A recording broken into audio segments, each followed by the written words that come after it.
RTCM. Boa tarde, é um exclusivo da CMTV. O dirigente do Flamengo, Marcos Braz, vai atrasar a viagem de regresso ao Brasil para poder reunir-se com Jorge Jesus. O treinador já conhece a proposta do Flamengo, mas só vai dar a resposta depois dos clássicos com o Futebol Clube do Porto. Os pormenores da proposta ficaram definidos no encontro entre o vice-presidente do Flamengo e Bruno Macedo, intermediário nas negociações. Marcos Braz está disposto a esperar pelos resultados dos clássicos, até porque considera que os dois jogos com o Futebol Clube do Porto são decisivos para a continuidade de Jorge Jesus na Luz. Jorge Jesus pode nem ir ao Estádio do Dragão para o clássico da próxima quinta-feira. O treinador do Benfica, que está castigado, vai acompanhar a equipa na deslocação ao Porto, mas o Jornal Record escreve que Jorge Jesus ainda não decidiu se vai acompanhar o jogo no estádio ou se vai ficar no hotel onde a comitiva benfiquista vai ficar instalada. Em qualquer dos casos, as tecnologias vão facilitar a passagem das mensagens de Jorge Jesus para os jogadores através de João de Deus. É o adjunto quem vai estar no banco no clássico da Taça, tal como aconteceu nos jogos com o Sporting da Covilhã e com o Marítimo. Agora uma polémica que está a marcar o futebol português. A proposta para a repetição do jogo entre Benfica e Belenenses SAD foi hoje rejeitada. A maioria dos clubes, incluindo Benfica e Futebol Clube do Porto, votou contra a proposta na Assembleia Geral Extraordinária da Liga. Só o Sporting e o Belenenses SAD votaram a favor. Sporting Braga e Académica de Coimbra optaram pela abstenção. A proposta tinha como objetivo dar efeito retroativo à alteração regulamentar da Liga, que implica que cada equipa tenha pelo menos 13 jogadores disponíveis para jogar. Se fosse aplicado esse efeito retroativo, o jogo do Jamor, que o Benfica venceu por 7-0, seria nulo e teria de ser repetido. Por outro lado, a alteração do regulamento foi aprovada, deve mesmo entrar em vigor na próxima jornada do campeonato. Vai assim deixar de ser possível que se repita o que aconteceu no Jamor, com uma equipa a jogar com apenas 9 jogadores. A Assembleia Geral da Liga fica marcada também por um momento insólito. 2 adeptos do Futebol Clube do Porto entraram na sede da Liga para entregar um fardo de palha. O presente, com um laço azul e uma dedicatória, era dirigido à direção da Liga. O bilhete explica que aquela é uma oferta de Natal dos adeptos do Futebol Clube do Porto para Pedro Proença e os restantes membros da direção da Liga, que são chamados de Vossas Excelências, pelo excelente trabalho realizado, uma mensagem naturalmente irónica. Estes adeptos dizem ainda que aquele fardo de palha é para comer. A entrega deste presente insólito aconteceu durante a Assembleia Geral Extraordinária da Liga. Olhamos também para o Benfica, mas do ponto de vista do mercado de transferências, o Benfica estará interessado em Phil Jones, central do Manchester United. A notícia é avançada pela imprensa inglesa. O Benfica está à procura de um central, face à grave lesão de Lucas Veríssimo. Em Inglaterra, é dito que o Clube da Luz vai tentar o empréstimo de Phil Jones, que ainda não tem qualquer minuto esta época no Manchester United. O central de 29 anos tem jogado na equipa de sub-23, tem também tido algumas lesões. O último jogo que fez pela equipa principal foi em janeiro do ano passado, num jogo da Taça de Inglaterra, em que até marcou um golo. Phil Jones tem contrato até 2023 com o United e é um dos candidatos à saída do clube inglês em janeiro. Arthur, médio da Juventus, também está a ser associado ao Benfica. De acordo com a imprensa italiana, o internacional brasileiro não tem a continuidade na Juventus assegurada e pode sair por empréstimo no próximo mercado de transferências. Neste momento, o Benfica e o Sevilha são os dois clubes que estarão atentos à situação do médio. Esta época, Arthur fez apenas 9 jogos pelo clube italiano.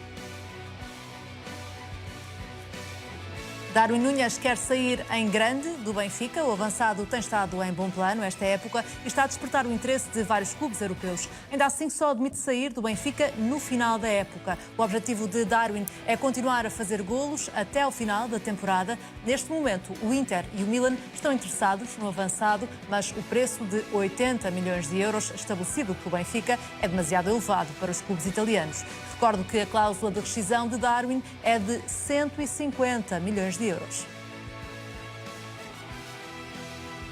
Rafa chegou esta época ao máximo de assistências na carreira. O avançado do Benfica tem já 13 passes para golo. A somar aos 11 golos que já marcou, Rafa foi decisivo em 24 golos do Benfica. No plano europeu, Rafa só tem menos assistências do que Thomas Müller, do Bayern Munique, que soma 15. mas no que diz respeito à média de assistências por jornada, Rafa é mesmo o melhor a nível europeu. Tem sido também importante para a afirmação de Darwin. O avançado uruguaio foi servido por Rafa em 6 dos 13 golos que marcou no campeonato. Só nas últimas 2 jornadas da Liga, Rafa fez 7 assistências nas goleadas do Benfica sobre Famalicão e Marítimo. Gilberto deve recuperar a tempo do jogo com o Futebol Clube do Porto. O lateral direito saiu com queixas do encontro com o Marítimo, em que marcou um dos golos na goleada por 7-1, mas o Jornal Record escreve que tudo indica que esse problema físico não vai impedi-lo de jogar na quinta-feira no Clássico da Taça de Portugal. Ainda assim, Gilberto fez ontem apenas trabalho de recuperação e ainda vai ser alvo de uma reavaliação. A confirmar-se que está apto, é candidato ao 11 para o jogo com o Futebol Clube do Porto. Vertonghen assume estar feliz no Benfica. O central de 34 anos falou sobre a mudança do Tottenham para a Luz no evento de solidariedade do clube inglês. Vertonghen diz que queria um clube com ambição, que jogasse na Europa, em particular na Liga dos Campeões. Explica também que queria ganhar troféus e ter um estilo de vida diferente. E diz que encontrou tudo o que procurava no Benfica. Ainda assim, deixa o futuro em aberto. Explica que tem mais 1 ano e meio de contrato e que depois vai avaliar, mas não fecha a porta a um regresso ao Tottenham. Já no Sporting, destaque para Sarabia, que está a ser apontado ao Real Madrid. A equipa espanhola quer reforçar o ataque na próxima época com o astro Mbappé, mas também estará interessada em contratar o avançado do Sporting. De acordo com a imprensa espanhola, o Paris Saint-Germain está receptivo a um eventual negócio por causa do elevado salário do jogador de 29 anos. Sarabia fez a formação precisamente no Real Madrid e não teria qualquer problema de adaptação. Esta época, o avançado, que está emprestado pelo PSG ao Sporting, soma já 5 golos. O Sporting quer contratar um central no próximo mercado de inverno. O setor mais defensivo da equipa leonina tem tido várias ausências, entre castigos, lesões ou mesmo baixas por Covid-19. Nesse sentido, a SAD do Sporting procura reforçar o eixo da defesa. Segundo o Jornal Record, o perfil já está identificado. O Sporting quer um defesa que conheça bem o futebol português para reduzir o período de adaptação e de preferência que seja canhoto. O Sporting tem apenas 4 centrais de raiz e Ruben Amorim costuma utilizar uma linha de 3. Neto e Fedal, por exemplo, estão fora do jogo com o Casa Pia, o que vai obrigar o treinador do Sporting a fazer adaptações. Ruben Amorim diz que não vai pedir uma prenda de Natal a Frederico Varandas no mercado de inverno. O técnico realça que o Sporting tem definido o planeamento até à próxima época. Ainda assim admite que podem acontecer entradas ou saídas neste inverno. Para o jogo de amanhã, com o Casa Pia, Ruben Amorim promete sangue fresco. Explica que são precisos jogadores com ainda mais fome. É a expressão utilizada neste jogo dos oitavos de final da Taça de Portugal. Amorim diz que tem boas recordações dos tempos em que começou a carreira de treinador no Casa Pia, mas avisa que se o Sporting não ganhar, a recordação pode tornar-se num pesadelo. Neste mercado olhamos também para o Futebol Clube do Porto, em particular para o jovem Diogo Costa. Está a ser associado ao Lazio, o clube adversário do Porto no play-off da Liga Europa. A notícia é avançada em Itália. É explicado que foi Jorge Mendes, representante de Diogo Costa, a sugeri-lo ao clube italiano. O jovem guarda-redes integra uma curta lista de possíveis reforços para a baliza da Lazio. Diogo Costa renovou recentemente com o Futebol Clube do Porto até 2026, com uma cláusula de rescisão de 60 milhões de euros. Agora, boas notícias para Sérgio Conceição. Pepe vai recuperar a tempo do clássico da próxima quinta-feira com o Benfica. A informação é do Jornal Record. O central do Futebol Clube do Porto falhou o primeiro treino de preparação para o clássico, mas isso não coloca em causa a recuperação para o jogo da Taça de Portugal com o Benfica. O internacional português saiu lesionado do jogo com o Braga no passado dia 12. Desde então, tem feito tratamento a uma lesão na perna direita, inclusivamente com recurso à medicina tradicional chinesa. Além de Pepe, também Grujic deve recuperar a tempo do clássico.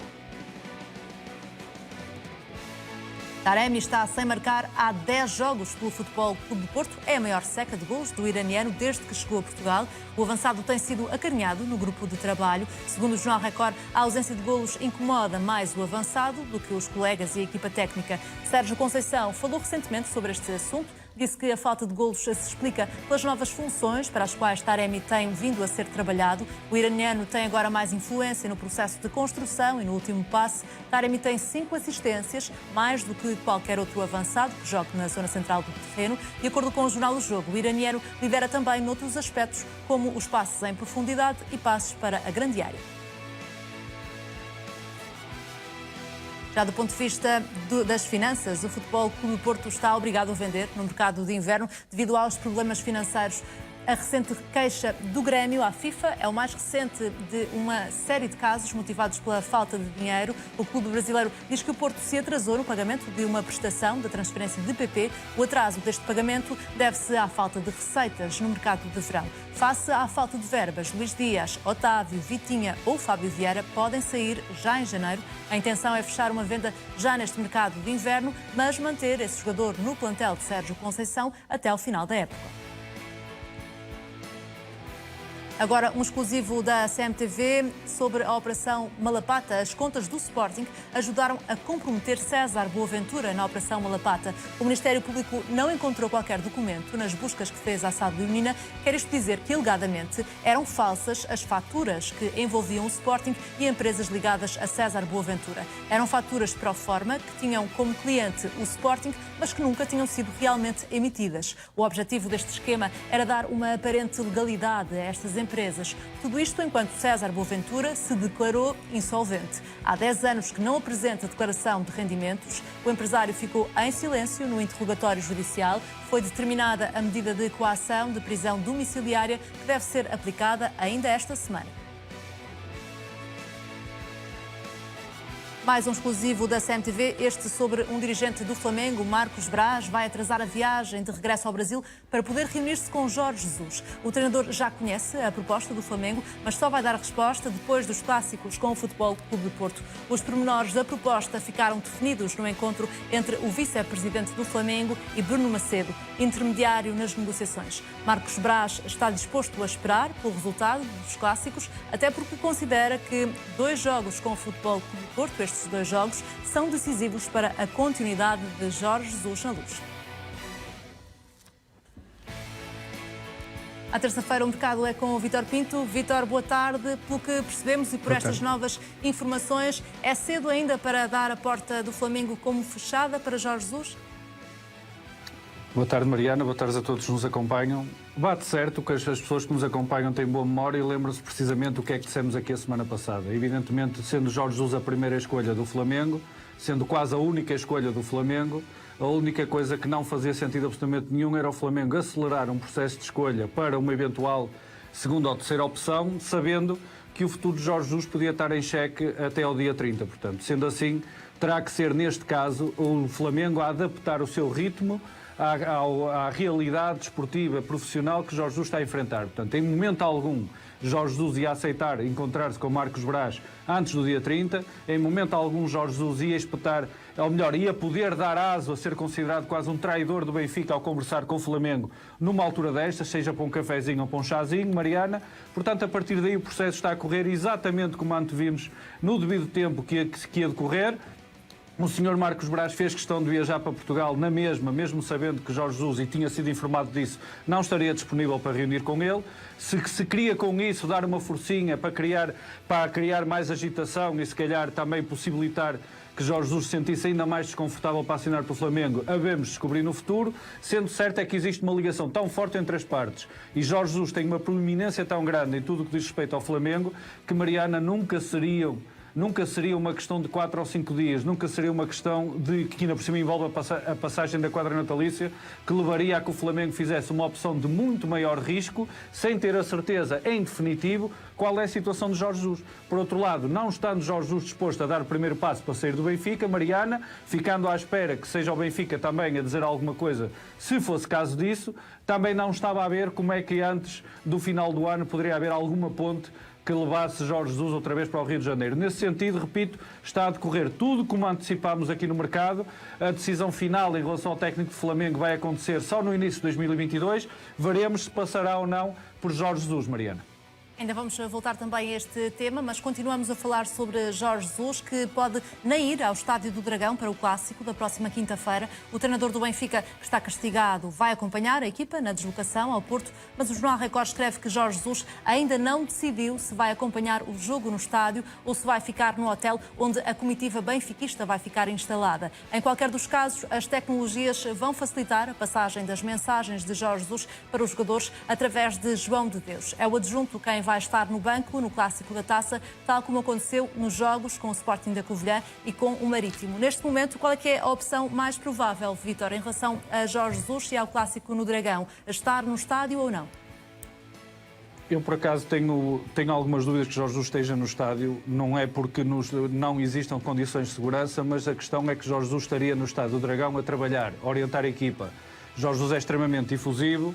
Portanto, em que local do Estado é que Jorge Jesus poderia se sentir confortável para exercer a sua função no Estado do Dragão? Portanto, podendo eventualmente não se sentir confortável para estar a ver o jogo in loco, poderia optar, como fazia o antigo presidente Luís Filipe Vieira, por assistir ao jogo no balneário, eventualmente aproveitando a parte em que os jogadores estivessem no relvado para se ocupar, para poder estar no balneário, ou poderia então recorrer a esta situação do hotel.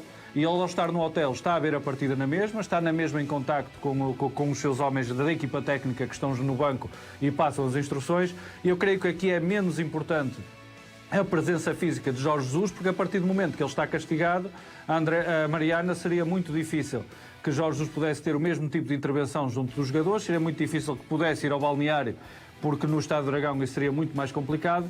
Acima de tudo vai ser importante o trabalho que vai ser feito antes do jogo, a Mariana, por isso é que é tão importante a preparação da partida. A partir daí, com os contactos que forem feitos, portanto, poderão ser feitos ou do lado de cima da bancada, a uma grande distância, ou diretamente através dos meios tecnológicos que existem hoje em dia para a equipa técnica que estará ali liderada por João de Deus.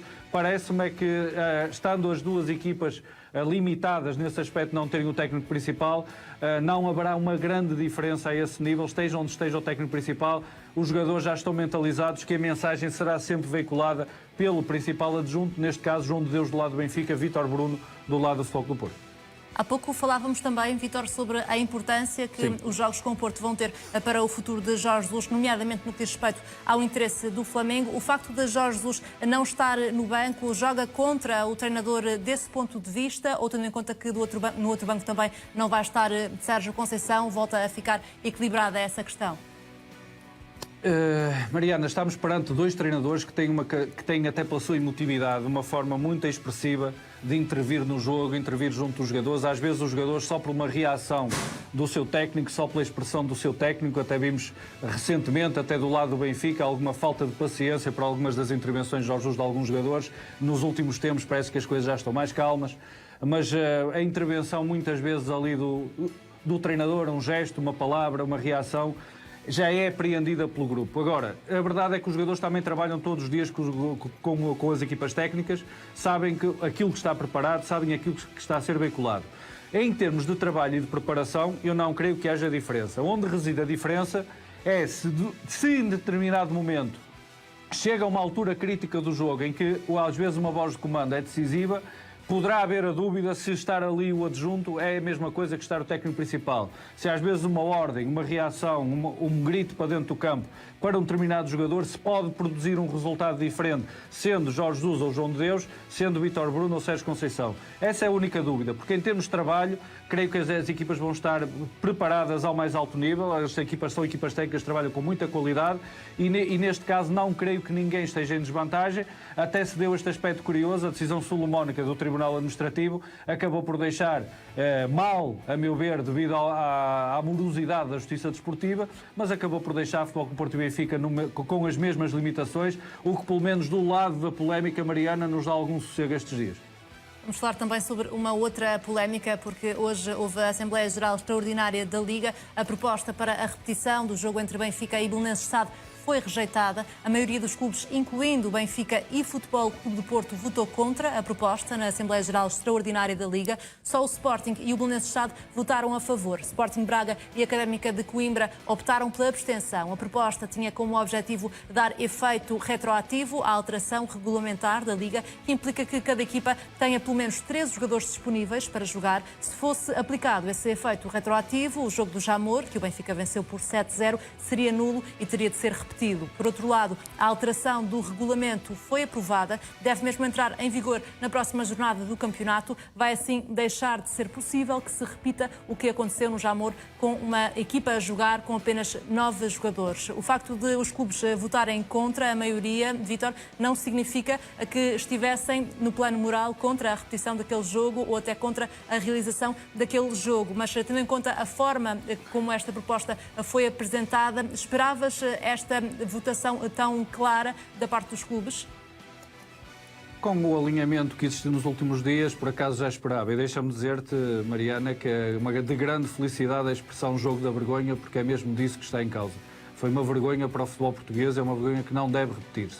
Aquilo que estava em causa, Mariana, ao longo dos últimos dias, e repara que até o Futebol Clube do Porto acabou por deixar que a opinião do Departamento Jurídico prevalecesse, era que existiam pareceres que diziam que qualquer tentativa de decidirem a Assembleia Geral da Liga portanto, a implementação de uma norma com efeito retroativo, por muito que a Belenenses tenha apresentado um parecer de um douto professor de Direito Administrativo da Faculdade de Coimbra, a verdade é que o parecer que a Liga apresentou acabou por ter mais peso e os clubes acharam que a retroatividade seria demasiado arriscada, abriria a porta a uma eventual impugnação do campeonato no final da época e, perante todo este cenário, acabámos por ter, de facto, um primeiro patamar que seria a admissibilidade da proposta para ser discutida, analisada e votada pelos clubes. E, neste caso, nem sequer passou do primeiro crivo, porque o Presidente da Mesa da Assembleia Geral da Liga, Mário Costa, tinha um parecer que, de facto, dizia que a retroatividade não seria admitida. Esse parecer foi do conhecimento dos clubes e, com exceção do Sporting e da própria Belenenses, com abstenções do Sporting de Braga, que explicou a razão, e a Académica, com essas exceções relativas, toda a gente votou contra sequer a admissibilidade.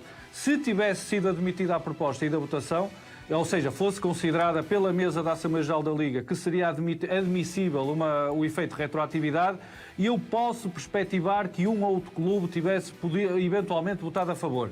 Não creio é que tivesse sido radicalmente diferente a votação, Mariana, porque havia demasiados interesses em jogo e, perante os interesses que estavam em jogo, creio que a maioria dos clubes estava inclinado para não permitir que houvesse uma repetição. Agora mesmo, para terminar, Mariana, atenção que este jogo, o caos causado pelo jogo da vergonha, não termina aqui. Há um processo disciplinar a correr com caráter de urgência, movido pelo Conselho de Disciplina da Federação, foi entregue à Comissão de Instrutores da Liga e isso foi movido com pedido de urgência. Quero acreditar que não vai demorar nem 6, nem 7, nem 8, nem 9 meses a ser decidido. Quero acreditar que rapidamente, em poucas semanas, teremos alguma conclusão. E apurados todos os factos à volta do Belenenses de Benfica, poderemos até vir a ter algumas surpresas. Poderemos até ter a justiça desportiva a estar no centro de mais uma polémica relativa a este jogo. Vamos ter que estar muito atentos, Mariana, porque há muitos factos que ainda não estão clarificados em relação ao que verdadeiramente se passou no Belenenses de Benfica. E os clubes estarem a votar hoje uma decisão, não havendo ainda um parecer do Conselho de Disciplina da Federação, seria, sinceramente, um passaporte para um imbróglio épico, mais um imbróglio épico no futebol. Ainda não está encerrado este capítulo, esta polémica toda em torno deste jogo entre Benfica e Belenenses. Há também um outro momento marcante nesta Assembleia Geral da Liga, que fica marcada por um momento insólito. 2 adeptos do Futebol Clube do Porto entraram na sede da Liga para entregar um fardo de palha. O presente, com um laço azul e uma dedicatória, era dirigido à direção da Liga. O bilhete explica que aquela é uma oferta de Natal dos adeptos do Futebol Clube do Porto para Pedro Proença e os restantes membros da direção da Liga, que são chamados de Vossas Excelências pelo excelente trabalho realizado. Uma mensagem naturalmente irónica. Estes adeptos dizem ainda que aquele fardo de palha é para comer. A entrega deste presente insólito aconteceu durante a Assembleia Geral Extraordinária da Liga. Aqui, o facto de ter sido entregue este presente pouco habitual, Vítor, por adeptos do Futebol Clube do Porto, é uma coincidência ou há aqui algo específico de que os adeptos do Porto se queixam? Mariana, agora há algumas tendências vegetarianas, eventualmente, mas não creio que a palha esteja incluída na dieta das pessoas que trabalham na Liga ou dos representantes dos clubes que estavam na Assembleia Geral. Por outro lado, sabemos que nesta quadra natalícia o menino Jesus esteve nas palhas deitado, não sei se seria para acolher alguma eventual decisão que fosse tomada hoje em sede da Assembleia Geral, mas agora mais em concreto e com menos ironia, isto tem claramente a ver com uma percepção, por vezes, deturpada que existe da ação da Liga no futebol português. Independentemente da Liga comunicar bem ou mal, existem demasiadas situações das quais a Liga não é responsável, pelas quais é responsabilizada. E no caso dos adeptos, por exemplo, a situação do cartão do adepto é um evidente exemplo de uma situação que transcende completamente a Liga, mas que os adeptos, e sobretudo os adeptos visados por essa situação, os mais ativos, os grupos organizados de adeptos, as claques, responsabilizam diretamente a Liga e entoam cânticos contra a Liga quando é uma situação que transcende por completo a Liga. Portanto, tal como a arbitragem e a disciplina estão na sede da Federação, não são controladas pela Liga, a não ser na parte da Comissão de Instrutores, cuja morosidade é lamentável em alguns casos. Sendo assim, esta situação do Faro de Palha é um claro paradigma de como a percepção da ação da Liga muitas vezes é mal entendida pelos adeptos e a Liga acaba por ser responsabilizada por situações das quais não é responsável. A partir daí acabou por ser uma intervenção bem humorada, fossem todas assim, Mariana, porque temos que ter algum poder de encaixe nestas alturas. Os adeptos fizeram uma crítica que acaba por ter alguma piada pela forma como foi feita. Isto é melhor do que algumas atitudes que a descambar para a violência, que essas sim são muito preocupantes no futebol português. Vamos avançar também com o mercado de transferências, com dois nomes que estão a ser apontados ao Benfica, que estará interessado em Phil Jones, central do Manchester United. A notícia é avançada pela imprensa inglesa. O Benfica está à procura de um central, face à grave lesão de Lucas Veríssimo. Em Inglaterra é dito que o Clube da Luz vai tentar o empréstimo de Phil Jones, que ainda não tem qualquer minuto esta época no United. O central de 29 anos tem jogado na equipa de sub-23. Tem também tido algumas lesões. O último jogo que fez pela equipa principal foi em janeiro do ano passado, num jogo da Taça de Inglaterra, em que até marcou um gol. Phil Jones tem contrato até 2023 e é um dos candidatos à saída do United em janeiro. Arthur, médio da Juventus, está a ser associado ao Benfica. De acordo com a imprensa italiana, o internacional brasileiro não tem a continuidade na Juventus assegurada e pode sair por empréstimo no próximo mercado de transferências. Neste momento, o Benfica e o Sevilha são os dois clubes que estarão atentos à situação do médio. Esta época, Arthur fez apenas 9 jogos pelo clube italiano. Em relação à utilização, estes dois jogadores têm isso em comum. Vítor, pelo que sabes, Phil Jones e Arthur são nomes que estão na lista do Benfica ou não? Mariana, as informações que tinha apontavam que o Benfica, para outros horizontes, para outros continentes, para outro tipo de alvos, como João Vítor do Corinthians, por exemplo. Phil Jones é um jogador que há 23 meses que não atua pela equipa principal do Man United. Se me estivesses a falar de uma oportunidade de negócio de final de época, eu diria que até podia achar que poderia fazer sentido para o Benfica aproveitar alguma oportunidade que surgisse de um jogador que tenha, obviamente, pedigree de Man United. No mercado de inverno, em janeiro, quando precisa de jogadores que cheguem e rendam imediatamente, há duas questões que estão aqui. Ou vais buscar algum jovem com bastante potencial como João Vítor, que pode dar uma projeção futura, mesmo que possa demorar algum tempo a adaptar-se, ou vais buscar um jogador de 29 anos, como Phil Jones, só em condições excepcionais. Portanto, peso específico e experiência ao setor recuado, só, por exemplo, até ao final da época, com alguém como Phil Jones, se fosse considerado que estaria em condições físicas de chegar e imediatamente competir. Agora, Mariana, pelo que conhecemos do futebol, um jogador que está há 23 meses sem competir com regularidade iria precisar de bastante tempo para estar em condições de jogar pelo Benfica, de estar ao nível das exigências do Benfica e, sinceramente, não me parece que tenha grande viabilidade, mas vamos estar atentos. Vamos falar também sobre um jogador que já está no plantel do Benfica. Darwin Núñez quer sair em grande do Benfica. O avançado tem estado em bom plano esta época, está a despertar o interesse de vários clubes europeus. Ainda assim, só admite sair do Benfica no final da época. O objetivo de Darwin é continuar a fazer golos até ao final da temporada. Neste momento, o Inter e o Milan estão interessados no avançado, mas o preço de 80 milhões de euros estabelecido pelo Benfica é demasiado elevado para os clubes italianos. Recordo que a cláusula de rescisão de Darwin é de 150 milhões de euros. Este preço que neste momento parece estar a afastar os clubes interessados. Será um preço realista no final da época, Vítor? É uma base negocial para o final da época, Mariana. Se Rui Costa, como sabemos, perante uma viagem em avião particular do responsável de contratações do Newcastle, respondeu ao Newcastle por 50 milhões, não deixava sair Darwin. Como é evidente, se bloqueia uma saída de 50 milhões é porque vai apontar no final da época para uma fasquia claramente superior. Olhando ao percurso que o Darwin está a fazer esta época, um ponta de lança tem que ter um valor intrínseco correspondente aos golos que marca e ao potencial que apresenta, e nesse sentido, se o Newcastle já queria dar 50 milhões, significa que há potência efetiva do mercado por Darwin. Sendo assim, o Benfica sente-se claramente confortável para, tendo este entendimento com o jogador que a saída será apenas no final da temporada, nessa altura atirar a fasquia para cima e ver o que os eventuais pretendentes vão dizer. Agora, parece-me claro que vão surgir propostas, no mínimo ao nível daquilo que o Newcastle já tentou propor ao Benfica e a Rui Costa. Veremos se a partir daí poderá haver propostas que coloquem imediatamente os 80 milhões, ou 60 ou 70 diretamente nos cofres do Benfica, ou se poderá ser atingido aquele habitual patamar dos objetivos que permitam aumentar o retorno. Sendo, de qualquer maneira, parece-me que por 50 milhões não compensaria ao Benfica estar a prescindir do rendimento de Darwin para a segunda metade da época, porque no verão acho muito difícil que não surjam propostas do mesmo nível ou claramente superiores. Vamos avançar também com o Sporting e com Sarabia, que está a ser apontado ao Real Madrid. A equipa espanhola quer reforçar o ataque na próxima época com o astro Mbappé, mas também estará interessado em contratar o avançado do Sporting.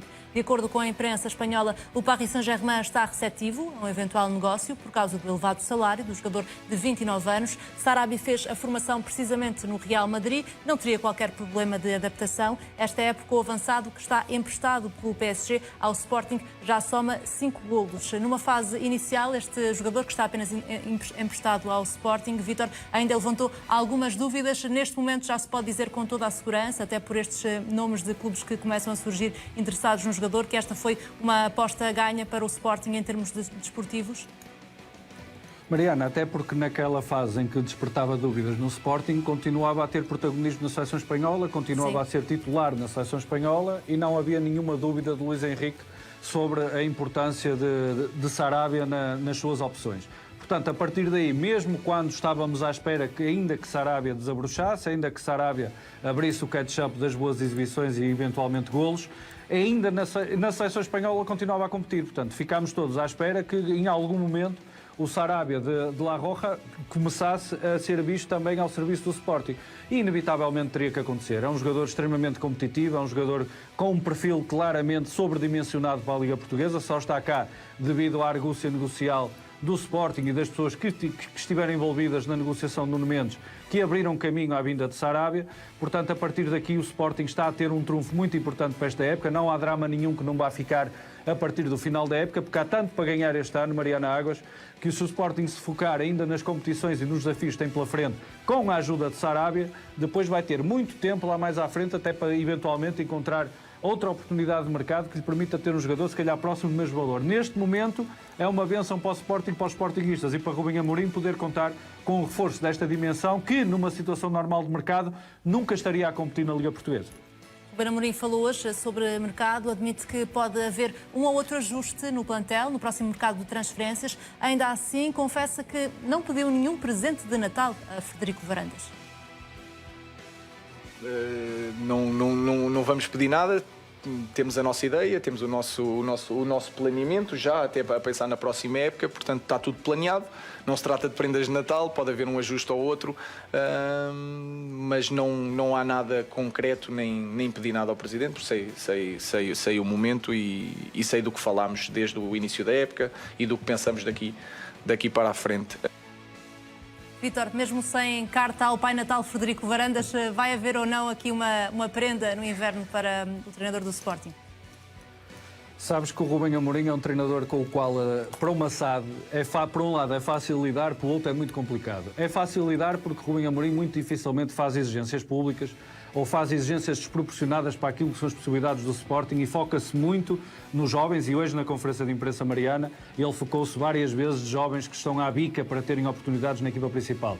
No entanto, complica às vezes a vida porque quando se foca num determinado jogador que ele acha que é o ideal para aquilo que ele pretende implementar na equipa e insiste nesse jogador, e o Sporting, como já se viu por vezes, tem que ir um bocadinho além do que seria normal para conseguir essas contratações. Portanto, neste caso, não havendo nenhum desses jogadores estrategicamente cruciais definidos por Rubem Amorim na mira do Sporting, eventuais ajustes acontecem sempre, eventuais ajustes por vezes tornam-se necessários, mas não me parece de forma alguma que Rubem Amorim esteja neste momento a encostar, perdoa-me a expressão, a faca ao pescoço ou a pistola ao peito das pessoas da SAD Sporting, essa é uma metáfora, e obrigá-los a ir ao mercado, a colocá-los numa situação complicada na esfera mediática, a exigir jogadores. Rubem Amorim não vai fazer isso para o mercado de janeiro, parece-me estar muito contente genericamente com o grupo, e sendo assim é muito mais fácil para a SAD do Sporting trabalhar, sabendo que tem um treinador que olha sempre em primeiro lugar para os jovens com potencial que estão na expectativa de jogar, vai dando oportunidades aos jovens, e sendo assim vamos estar na expectativa para ver que soluções é que o Sporting pode estar à espera de utilizar para fazer esses tais ajustes no mercado de janeiro. Quem também é falado no mercado é o próprio Rubem Amorim, volta a ser apontado ao comando técnico do Manchester United, depois de a imprensa inglesa a ter revelado que o treinador do Sporting faz parte de uma curta lista de nomes que podem assumir o cargo. O treinador já sabe que vai passar a ocupar um cargo de supervisão. O atual treinador Ralf Rangnick vai ocupar um cargo de supervisão do futebol do United. É ele quem está a escolher o treinador para a próxima época. Segundo vários jornais ingleses, o nome de Rubem Amorim continua muito bem colocado. É mesmo noticiado que a cláusula de rescisão de 30 milhões de euros não assusta o United, clube em que jogam os portugueses Cristiano Ronaldo, Bruno Fernandes e Diogo Dalot. O futuro de Rubem Amorim no final da época, podemos dizer que é incerto, Vítor? A partir do momento que a meta temporal para a saída de Rubem Amorim ao final da época, isso já abre outras perspectivas. Inicialmente, Mariana, aquilo que se falava era uma pressão de mercado para a eventual saída de Rubem Amorim em janeiro. Isso não estava minimamente em cima da mesa. O conhecimento que eu tenho intrínseco da situação é que Rubem Amorim não está na expectativa de sair, não está a pensar nisso, e Rubem Amorim é mesmo assim, é um treinador que de facto se foca tanto no trabalho que deixa completamente de lado qualquer possibilidade de mercado. Ele próprio explicou isso recentemente numa conferência de imprensa, como é que gera essas situações. Agora, para o final da época, um tubarão da dimensão do Manchester United decidir que está disposto a investir 30 milhões e acionar a causa de rescisão de Rubem Amorim, só se o Rubem Amorim fosse louco é que não ia querer ouvir o que é que está a passar, perceber o que é que está em cima da mesa, que projeto é que lhe estão a propor. Basta pensarmos, Mariana, que em todo o historial do mundo do futebol, ou em todo o historial do futebol mundial, o recorde de cláusula de rescisão de saída de um treinador foi de André Vilas-Boas para o Chelsea por 15 milhões. Isto significaria que dobraria o recorde mundial de pagamento para libertar um treinador. Seria impressionante, mas é uma hipótese que neste momento temos de colocar também, não é? E vamos voltar a falar sobre ela daqui a pouco. Vítor, também vais falar ainda outra vez sobre Jorge Jesus e sobre as novidades em relação ao Flamengo. É a seguir a um curto intervalo neste mercado. Até já.